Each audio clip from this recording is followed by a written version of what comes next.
বাংলাদেশ শ্রমিক কল্যাণ ফেডারেশন সদরঘাট থানার উদ্যোগে কর্মী সুধী সম্মেলন 2024 অনুষ্ঠিত। সেপ্টেম্বরের 20 তারিখ শুক্রবার নগরী সদরঘাট এককান কমিউনিটি সেন্টারে শ্রমিক কল্যাণ ফেডারেশনের এই কর্মী সম্মেলন অনুষ্ঠিত।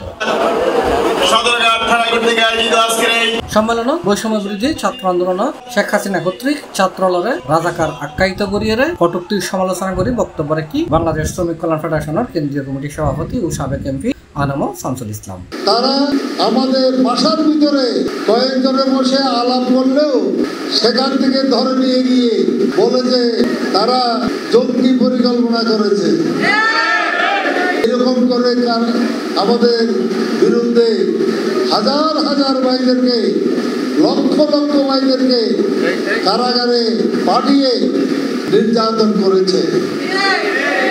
তারপরও তো যেরকম বিজয় আশা আমরা করেছিলাম সেরকম বিজয় তো আমরা পাইনি। শেখ হাসিনার দেশত্বন দায়জন এবং দায়জনের পরেও উল্টো মন্তব্য বিষয়ে শ্রমিক কল্যাণ ফেডারেশনের চট্টগ্রাম মহানগরীর প্রধান উপদেষ্টা ও সাবেক এমপি আলহাজ শাহজাহান চৌধুরী তার বক্তব্য হয়, এই যে বিগত সরকার যেবা আছিল এবার কি আসলে খবিজ গানের সরকার না দেশ চালাইবার সরকার? আসলে এবার আছে যোগ্য খবিজ গানের সরকার। তো আজিয়া 18 বছর দেশ চালাইয়ে দেশ সানের ক্যাং করি গিয়ে লুড়ি ভাড়ি খাই দেশের ফদানা বানাই ফেলে এই দেশত কিছু নাই। বৈষম্য বিরোধী আর ছাত্র হলিয়াম বুঝিত পারি আন্দোলনের নামি গণ আন্দোলনের মাধ্যমে গণ বিপ্লবের মাধ্যমে শেখ হাসিনা যদি এত ভালো হইতো দেশত তো দাইলকে আর কোনো নেতা তো ন যায় আর অজ্ঞান এত দেশত তো গিয়ে আর বিরুদ্ধে 96 মামলা তো আয় তো কোনোদিন ইন্ডিয়া ন যায়।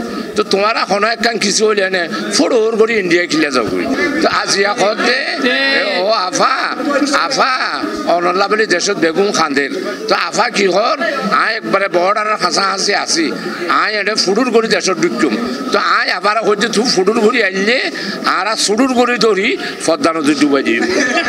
বাংলাদেশ শ্রমিক কল্যাণ ফেডারেশন সদরঘাট থানার সভাপতি মোহাম্মদ রফিকুল ইসলামের সভাপতিত্বে কর্মী সুধী সম্মেলনত প্রধান অতিথি হিসেবে উপস্থিত আছেন বাংলাদেশ শ্রমিক কল্যাণ ফেডারেশন কেন্দ্রীয় কমিটির সভাপতি ও সাবেক এমপি আনাম শামসুল ইসলাম। অনুষ্ঠানত প্রধান আকর্ষণ হিসেবে উপস্থিত আছেন বাংলাদেশ শ্রমিক কল্যাণ ফেডারেশন চট্টগ্রাম মহানগরীর প্রধান উপদেষ্টা ও সাবেক এমপি আলহাজ শাহজাহান চৌধুরী। অনুষ্ঠানের পরিচালনায় আছেন বাংলাদেশ শ্রমিক কল্যাণ ফেডারেশন সদরঘাট থানার যুগ্ম সাধারণ সম্পাদক মোহাম্মদ আফসার হোসেন ভুঁইয়া। অনুষ্ঠানে বিশেষ অতিথি হিসেবে উপস্থিত আছেন SN লুৎফর রহমান, মকবুল আহমেদ ভুঁইয়া ও মোহাম্মদ আব্দুল গফুর। আন্দোলন সংগঠিত বাস্তবায়নের লক্ষ্যে আমরা যে আগামী দিনে এই সংগঠনকে সদরঘাট থানাকে একটি শক্তিশালী শ্রমিক সংগঠন হিসাবে পরিণত করতে পারি। C+ চট্টগ্রাম।